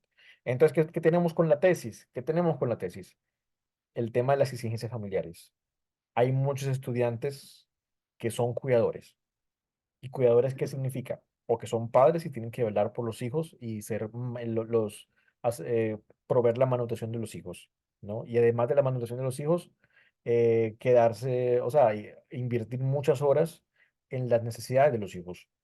Entonces, ¿qué sucede? Que eso definitivamente no es compatible con sacar tiempo para una tesis, ¿no? Hay personas, de pronto las personas que yo he acompañado y que han tenido mayor holgura para trabajar la tesis, suelen personas que no han tenido hijos todavía o son personas que los hijos ya crecieron. Pareciera que esos son los dos momentos como más óptimos para hacer una tesis. Por lo tanto, si aquí hay algún estudiante de pregrado o si ustedes tienen estudiantes de pregrado que de pronto no tienen todavía trabajo o todavía viven en el seno familiar, es el momento adecuado para hacer la tesis más espectacular que hayan hecho en la vida, por favor, ¿no? Al mismo tiempo, también es muy común la persona que hace un posgrado, que está muy cerca de la jubilación, que ya ha cumplido su vida familiar, ya tiene una cierta estabilidad económica y laboral y ya le puede dedicar una serie de horas a la tesis disciplinadamente día a día. También es un momento óptimo. Pero ¿qué sucede? Que la mayoría no. La mayoría o son padres o tienen un rol cuidador en la familia muy importante. Entonces, ¿qué sucede? Y sobre todo las mujeres son mucho más afectadas que los hombres con respecto a eso. Entonces, todo ese tipo de cosas deberían tener una forma de abordarse. O por lo menos, así sea desde la empatía como asesor, ¿no? La lejanía de la familia, por ejemplo. La lejanía de la familia genera normalmente cuando uno está en un entorno familiar, también uno tiene formas de distribuir las cargas. Pero si una persona es madre soltera y hace un doctorado, mm, si lo saca adelante, definitivamente es un dios, ¿no? Está el tema de las exigencias laborales, jornadas extenuantes, alta responsabilidad. Entonces, básicamente es como el trabajo y la disposición del trabajo, tanto el trabajo remunerado como el trabajo de cuidado, se interponen entre la tesis y uno. Entonces, básicamente es la cuarta causa. Y la quinta, que de pronto es parte de la hipótesis y es un poco siguiendo el trabajo de Ana María, es el tema de la presión por la deuda. La presión por la deuda también muchas veces, sobre todo en los estudios doctorales, muchas veces hay políticas de beca en el sentido en que, bueno, solamente te condonamos los estudios, condonamos la deuda de los estudios solamente si mantienes un promedio de 4,7 o un promedio de 8 o un promedio alto en la carrera, y muchas veces eso también es una presión que se suma al tema de la tesis y que puede devenir en la deserción, ¿no? Entonces, el tema de la deuda, o sea, las deudas relacionadas con las tesis son importantes y hay que entenderlas como unos estresores que realmente están ahí, ¿no? Entonces, básicamente, como les digo, básicamente este diagrama, de alguna u otra manera, trata de identificar una serie de estresores. Y bueno, básicamente, hablemos de cuál es la propuesta de nosotros, ¿no? Hablemos del curso que empieza mañana. O sea, los que de pronto tienen ganas como de ser mejores asesores, lo que nosotros hemos diseñado es básicamente esto. ¿Qué propone el programa? ¿Qué propone el programa? En primer lugar, tratar de partir de una serie de técnicas de mentoría. Bueno, Ángel nos dice, el contexto que le da texto y significa el proceso de la tesis es tener bien claro el alcance de la investigación. Es decir, el fenómeno de estudio que quieres contrastar, explorarlo, describirlo, o bien relacionarlo, o bien correlacionarlo. Sí, realmente el alcance de la tesis puede ser un factor fundamental para evitar la deserción, porque hay muchos estudiantes que a veces se comprometen con estudios explicativos, no tienen, un estudiante de pregrado no tiene por qué hacer un estudio explicativo, definitivamente. Sinceramente, un estudiante de pregrado no tiene por qué hacer un estudio explicativo a menos que esté en una investigación grande donde haya un equipo y una serie de recursos a su disposición. Entonces, muchas veces un estudiante se puede demorar años porque su estudio es demasiado ambicioso y ahorita vamos a hablar de eso, ¿no? Bueno, básicamente nosotros tratamos de desarrollar unos tres componentes que son nuestra apuesta, ¿no? Básicamente, número uno, tratar de desarrollar una metodología y una técnica de mentoría, ¿no? Cómo acompañar al estudiante, cómo identificar qué es lo que necesita y cómo ayudar a vincular el proceso de tesis a lo que él quiere, ¿no? O sea, tanto la elección del tema como si quiere un artículo, hacer un artículo después, o si quiere hacer una idea de negocio después, etcétera, ¿no? Los estudiantes tienen sueños, ¿cierto? Y muchas veces esos sueños están volcados en las tesis y hay que reconocer eso como mentores. Hay que reconocer eso como mentores. Segundo, la didáctica. Básicamente lo que nosotros proponemos es tratar de sacar todo lo que tengamos de una didáctica que se llama aprendizaje basado en proyectos. Entonces, quiero decir que el aprendizaje basado en proyectos tiene una serie de principios de funcionamiento y unos presupuestos. Entonces, ¿qué sucede? Que la tesis es aprendizaje basado en proyectos o aprendizaje basado en investigación, pero muchas veces no se le da todo el peso didáctico que eso tiene porque muchas veces muchos investigadores son investigadores en sus cosas, pero no son investigadores en didáctica, ¿no? Entonces, es importante, ese es el segundo componente que nosotros proponemos acá. Y en tercer lugar, herramientas, o sea, herramientas que agilicen el trabajo. O sea, escritura científica, gestión del tiempo, herramientas informáticas, porque muchas veces las herramientas moldean la forma como las personas piensan. Y es diferente hacer una revisión de literatura con Prisma que hacerla sin ningún modelo. Es completamente diferente trabajar con gestor de referencias que sin gestor de referencias. Entonces, la idea es tratar de hacer un pequeño fortalecimiento para que ustedes mismos tengan recursos para direccionar mejor el proceso. Direccionar mejor el proceso, porque a veces un asesor que tenga él mismo un pésimo manejo del tiempo no le va a enseñar manejo del tiempo al estudiante, definitivamente. Pero herramientas es lo que hay. Herramientas es lo que hay. Entonces, básicamente es la propuesta del curso. Nosotros nos basamos en esta hipótesis de que hay dos tipos de tesistas estudiantes, ¿no? Y ambos tienen que ser asesorados de unas formas diferentes porque ambos tienen vulnerabilidades diferentes y sueños diferentes con respecto al tema de las tesis, ¿no? Tenemos el tipo A, que es el tipo pragmático. El tipo pragmático, ¿qué es? Es alguien que ha sido obligado a hacer la tesis, que quiere hacer otras cosas, que quiere hacer un emprendimiento, que puede ser no el estudiante vago necesariamente, pero un estudiante que tal vez leer y escribir no es lo suyo, pero sí actuar. Puede ser un estudiante líder, puede ser un estudiante con una capacidad de organización tremenda. Hay muchos de estos, sobre todo en maestrías y doctorados, que suelen tener cargos de bastante responsabilidad. Entonces, eso tiene que ser asesorado de una manera, ¿no? Tiene que ser asesorado o sea, la investigación de ellos debe direccionarse de una manera, ¿no? Muchas veces el mínimo esfuerzo para un producto mínimo viable, para una investigación mínima buena, se puede hacer, se puede hacer. Muchas veces fortalecerle el tema escrito, se puede hacer.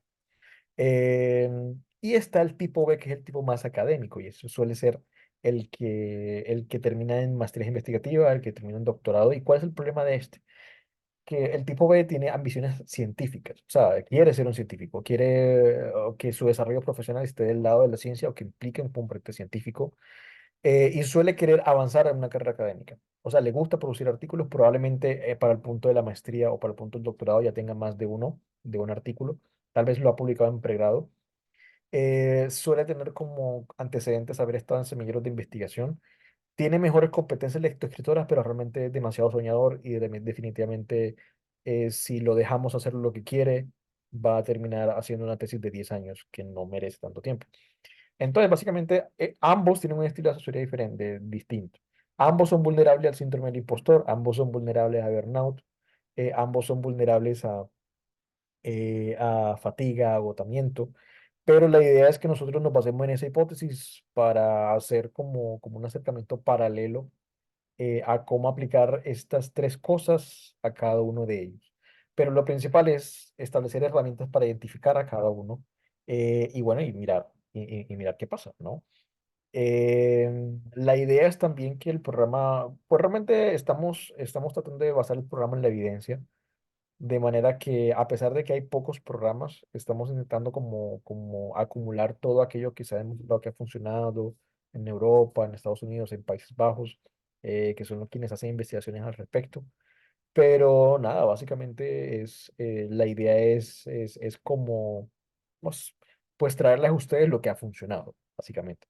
Traerles a ustedes lo que ha funcionado y lo que también en la experiencia de nosotros asesorando también ha funcionado. Y bueno, básicamente es esto lo que quería compartir con ustedes. Recapitulando, sí, hacer una tesis es peligrosísimo para la salud mental, pero no tiene por qué ser, no tenemos por qué ser indiferentes a ello. Hay herramientas, entonces la idea es que construyamos juntos estas herramientas.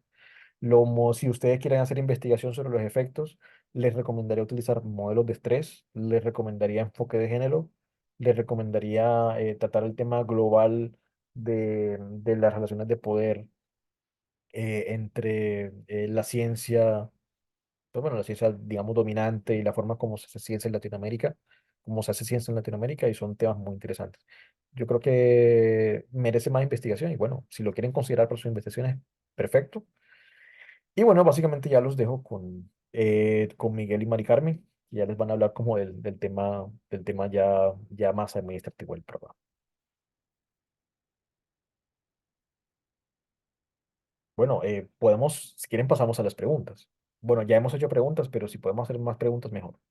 Sí, excelente, Ujú. estimado Ernesto. No sé si alguien de ustedes tiene algunas dudas, comentarios, preguntas.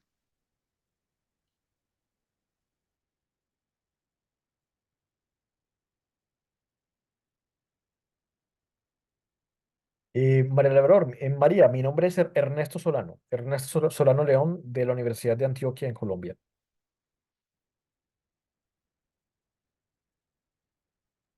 Muchísimas gracias por excelente ponencia, estimado docente Ernesto Solano León. Como siempre, es un placer para nosotros tenerlo aquí en los webinars o en los cursos que Mundo Tesis desarrolla constantemente, ¿no? Es un webinar muy fructífero, lleno de conocimientos y esperamos que sean muchísimos más. ¿Sí?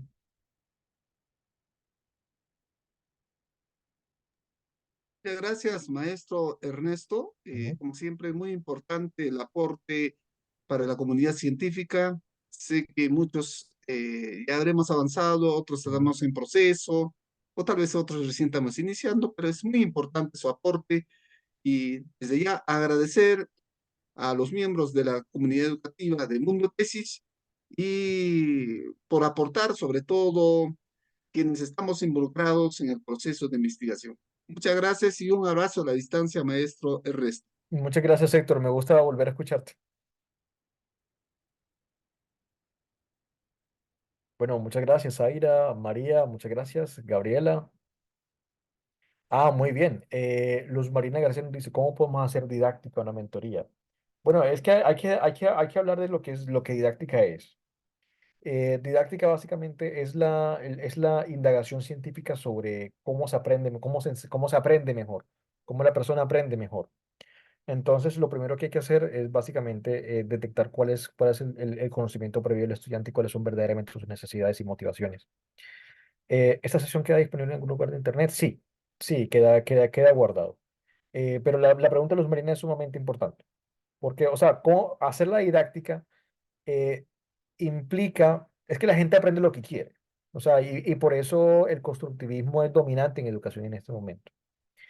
Em, Hacer lo didáctico implica saber realmente cuáles son las necesidades del estudiante y qué es lo que realmente el estudiante quiere saber, por un lado. Y en segundo lugar, em, em, también depende exactamente de qué. Depende de qué, o sea, de qué se quiere enseñar. Por ejemplo, si es una habilidad práctica, entonces no se aprende mejor sino que en la práctica, ¿no? Si es una habilidad conceptual o si es un contenido conceptual, entonces muy probablemente hay que identificar a qué clase de metáforas el estudiante está acostumbrado o con qué qué tipo de metáforas suelen funcionar mejor con el estudiante. Particularmente como nosotros, pues en Monotesis tenemos un público tan diverso. Yo particularmente en mis talleres trato de utilizar las metáforas más simples posibles. O sea, los que dieron acá el curso de psicometría conmigo, básicamente yo terminé explicando el concepto, lo que es un concepto, con tortugas y pollos, básicamente lo que se acuerdan, ¿no? Pero, pero sí, básicamente yo creo que el secreto, la dinámica básicamente es identificar las condiciones previas. Sobre todo si una persona tiene de pronto condiciones de aprendizaje que dificulten, esas condiciones de aprendizaje tienen que ser abordadas. O no, y identificar esas condiciones de aprendizaje muchas veces juega a favor de la inclusión, ¿no? Bueno, básicamente espero que eso responda a la pregunta, profe Luz. Bueno, eh, se puede pasar de ser un tesista pragmático a uno académico, pues realmente son dos arquetipos de trabajo. No es como que sean mutuamente excluyentes, pero sí suelen ser personas que cambian muy poco, ¿no? Por sus condiciones de vida, ¿no? Yo creo que realmente todo el mundo, todos los tesistas tienen un poco de ambos. Es más, se podría incluso plantear una escala psicométrica que mida qué clase o sea, qué tanto un tesista es uno y otro. Pero realmente no lo pensemos como blanco y negro. Realmente simplemente hay una tendencia solo uno y una tendencia solo otro. Bueno, ¿de qué trata el síndrome del impostor? El síndrome del impostor es conocido como em, una persona con unas ciertas habilidades profesionales. Una persona con unas ciertas habilidades profesionales con cierto reconocimiento público o cierto reconocimiento por parte de los otros de que es bueno en algo, o sea, que tiene suficientes evidencias para confiar en sus capacidades para hacer algo, se evalúa negativamente a sí mismo. Siente que no es bueno en eso y toma decisiones basadas en el sentimiento de que no es bueno en eso o la creencia de que no es bueno en eso. Por ejemplo, muchas veces el síndrome del impostor se presenta en académicos cuando, por ejemplo, dicen, no, esa convocatoria no es para mí. Y sin embargo es el que tiene el mejor perfil para esa convocatoria. Entonces, el síndrome del impostor realmente es un efecto, al igual que el burnout, es un efecto del estrés sostenido, del estrés sostenido y al mismo tiempo correlaciona con algunos eventos depresivos, con algunos síndromes depresivos, síntomas depresivos. Pero el síndrome del impostor básicamente es eso. Es el término como se utiliza. Bueno, como aspirante a maestría, ¿cómo puedo identificar si la tutoría por parte de mi asesor contribuye realmente al del ejercicio investigativo que estoy desarrollando o estoy siendo conejillo de indias del proceso de aprendizaje de él como asesor? Yo creo que siempre es un poco de ambas, Patricia. Siempre es un poco de ambas porque a pesar de que realmente los asesores en su manera de asesorar son sumamente diferentes entre sí, justamente porque nadie les enseña y tratan de repetir cómo les enseñaron a asesorar a ellos, cómo los asesoraron a ellos, ¿no? Por lo tanto, hay algunos que tienen más interés que otros en ver si funciona o no. Así que si uno es conejillo de Indias, por lo menos uno está, por lo menos están pendientes de que si funciona o no funciona, ¿no? Pero realmente depende muchísimo, o sea, no es como que se pueda generalizar una situación al completo. o mirar las cosas en blanco y negro. Ahora bien, realmente los asesores se vuelven mejores asesores cada vez que asesoran, pero luego llega un punto en que ya no les empieza a no importar demasiado y empiezan simplemente a ser mecánicos. Así como las personas cuando evalúan artículos, los evaluadores, los investigadores nuevos que evalúan artículos o evalúan proyectos suelen ser muy meticulosos en la evaluación, pero los investigadores que ya han evaluado una cantidad de artículos ya evalúan lo que sea, de la manera que sea. Pero si está siendo conejillo de Indias, por lo menos es mejor que estar siendo ignorada, Patricia. Por lo menos es mejor que estar siendo ignorada. Pero bueno, y también si contribuye al desarrollo de tu ejercicio investigativo, y eso ya quien lo juzga eres tú, porque recuerda que a pesar de todo, a pesar de todo a pesar de que tengas una asesoría, realmente quien tiene el control de la calidad de tu trabajo de investigación eres tú. Tú eres la que sabe lo que quiere hacer y la que mejor puede saber si está llegando o si no está llegando, ¿no? Yo invito mucho a los estudiantes, sobre todo los asesorados, que se entiendan también como clientes de la educación. Puede ser un comentario muy neoliberal, pero después de haber trabajado en aseguramiento del aprendizaje un tiempo, eh, yo creo que el tema de aprendizaje basado en proyectos, que es inherente a la asesoría de investigación, da mucho pie para que uno como estudiante pueda expresar sus necesidades. ¿No? Yo invito a que, no, simplemente lo evalúes. Profe, me gustaría más desarrollo en esto, me gustaría esto, y tratar de ser, de tomar cierta iniciativa con respecto a lo que quieres aprender en investigación, ¿no? Básicamente eso, pero por lo otro, es mejor ser conejillo de India que no ser nada, ¿no? Bueno, espero eso responde la pregunta, Patricia. Bueno, antes nos dice, ¿algún tip de cómo encontrar algún problema? Encuentro temas, pero no puedo encontrarles el problema. Bueno, es que el problema eh, puede que haya sido puede que te hayan... mm, todos los documentos investigativos, de nada, Patricia. Antes, todos los documentos investigativos tienen un propósito. Tienen un propósito y ese propósito normalmente está declarado, si es un artículo, normalmente al final de la introducción o al principio de la introducción, a veces en la metodología.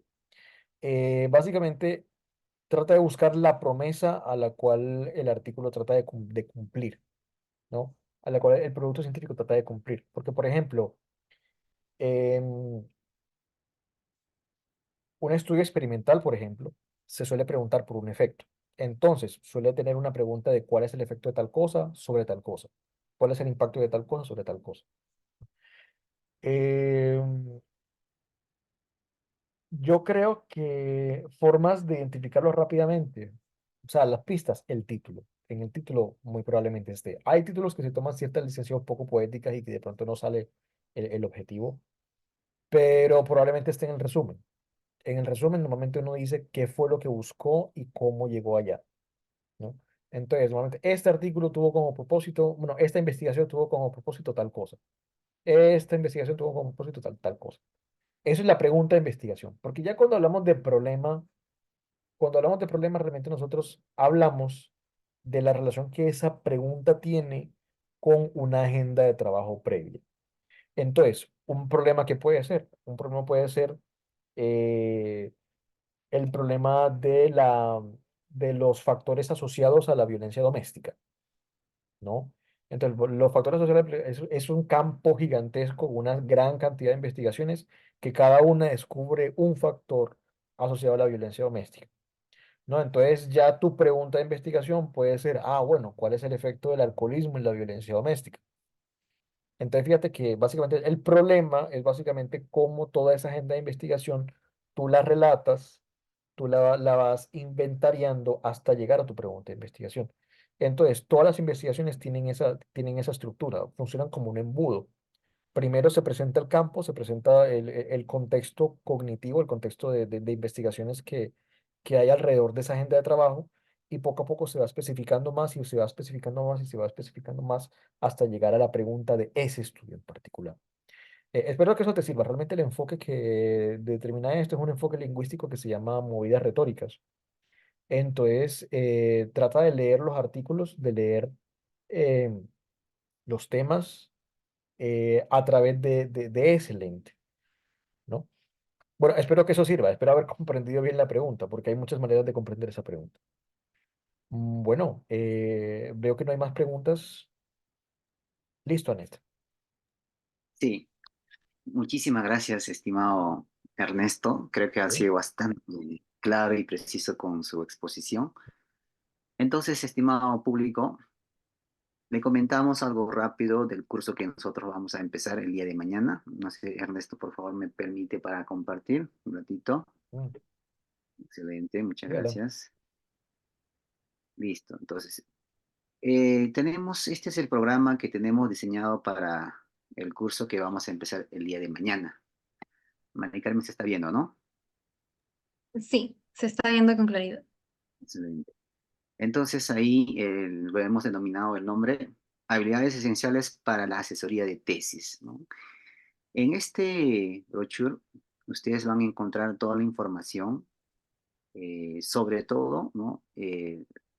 Los temas que se van a desarrollar.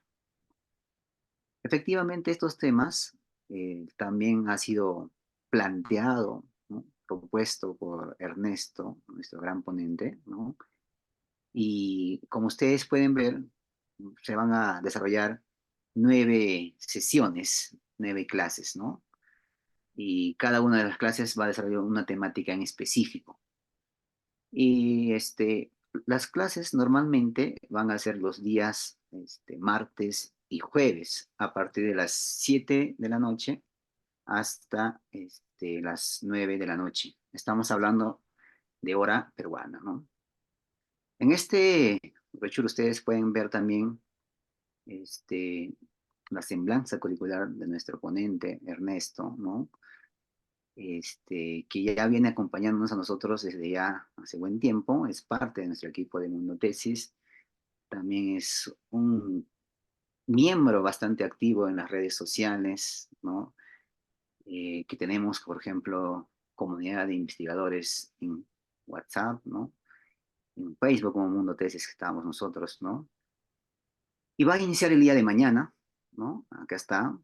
Ustedes van a Mm, tener acceso incluso a las grabaciones de las clases en el Classroom. Nosotros todas las clases que grabamos inmediatamente subimos al Classroom, ¿no? Tenemos ahí. Bueno, aquí los precios están de acuerdo Realmente no me a, acuerdo qué iba a poner ahí, yo creo que mejor lo borramos. sí, le decía que acá los precios están en soles, básicamente nos habíamos olvidado considerar lo que es en dólares, ¿no? Pero sin embargo, por el chat he estado enviando, ¿no? Básicamente, si hablamos en dólares, para los que están fuera del Perú, ¿no? Estamos diciendo para el público general $33, ¿no? Para el público general. No, 43, perdón, $43. Pero también tenemos un precio especial para nuestros ex alumnos de Mundo Tesis que siempre nos acompañan en los diferentes cursos que nosotros aperturamos, ¿no? Como ustedes pueden ver, estimados exalumnos, que El sábado imaginamos un equipo plagado de los pocos suplentes o juveniles que le quedan.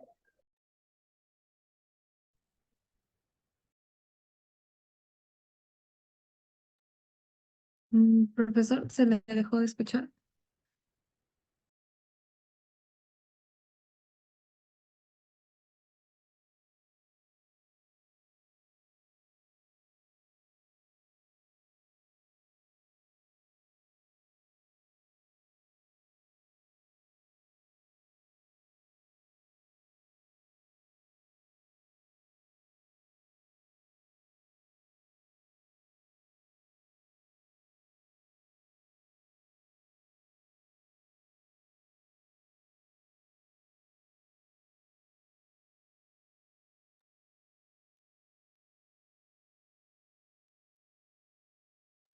Bien, ¿se puede visualizar mi pantalla? ¿Me confirman, por favor?